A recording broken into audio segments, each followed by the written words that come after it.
I still remember the sound. The shot wasn't loud. It was sharp, precise, like the world itself exhaled through a single crack in its chest. Then came silence, thick, heavy. I remember my mother's scream fading before it reached me. My knees hit the marble floor first, then the warmth of my own blood spread beneath me. He stood there, my stepfather, still holding the gun. His eyes didn't shake. He looked at me like I was a problem finally solved. I tried to speak, but only a broken gasp came out. So I signed, weakly. Why? He just smiled. You were always in the way. They said my mother married him for stability. A retired colonel with a perfect smile and a darker temper, he knew how to command a room, a woman, a life. When I was 12, he taught me how to stand tall, how to read people. I didn't know he was teaching me how to read predators. He was charming, publicly. Behind closed doors, he was an empire of rules. My mother walked on glass. I learned to walk without making a sound. By the time I turned 24, she was gone. Car accident, they said.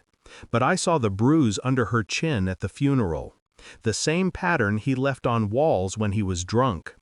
He inherited everything. Her business, her house, her name. And I inherited her silence. That night he came home late, reeking of whiskey and arrogance.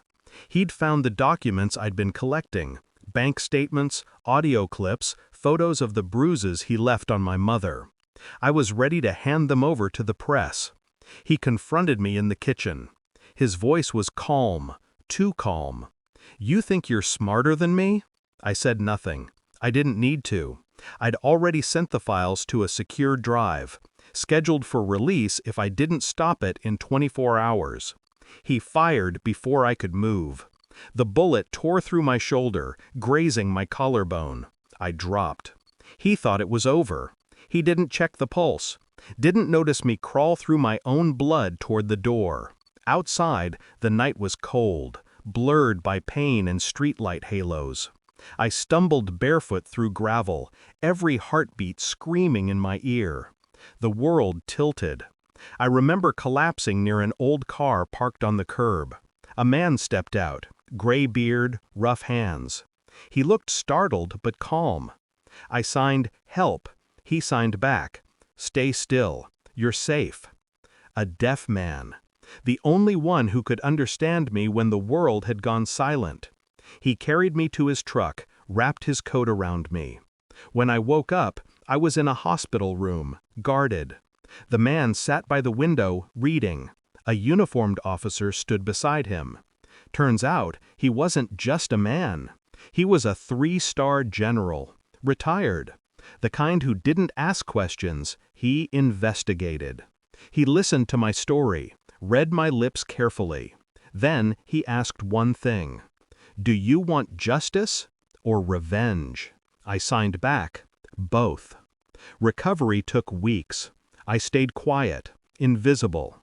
While the general pulled strings, I played the long game. I accessed my mother's files, the recordings, the documents I'd hidden in cloud storage.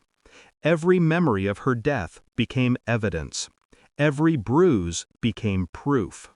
I waited for my stepfather to relax. He thought I was dead. The general helped me forge the silence. No press, no report, just a death certificate. The ghost of his stepdaughter. I watched from afar as he sold off her belongings, flaunted his new mistress, and applied for another government contract using my mother's company name. That was my cue. I uploaded everything. Audio of him screaming, videos, transaction records, the mistress's testimony, once I showed her what he'd done. The media devoured it. The generals he once dined with turned their backs. His contracts were revoked. The military launched an inquiry. And, when they raided his house, I made sure I was there, standing at the gate, shoulder scarred, eyes steady. He froze when he saw me. "You're dead," he whispered. I smiled. You should have checked my pulse. The officers dragged him out while cameras flashed. The man who once commanded soldiers now begged for mercy from his victim. People think revenge is fire. It isn't. It's patience. It's sitting in silence while the storm you built tears them apart. Sometimes I replay that night. Not the shot, but the moment after. The silence that followed. It used to haunt me. Now, it feels like freedom. The general once told me, survival isn't victory until you reclaim what was taken. He was right. I didn't just survive him, I erased him. Now, when I look at the scar on my shoulder, I don't see pain. I see precision. The mark of where the past tried to end me and missed.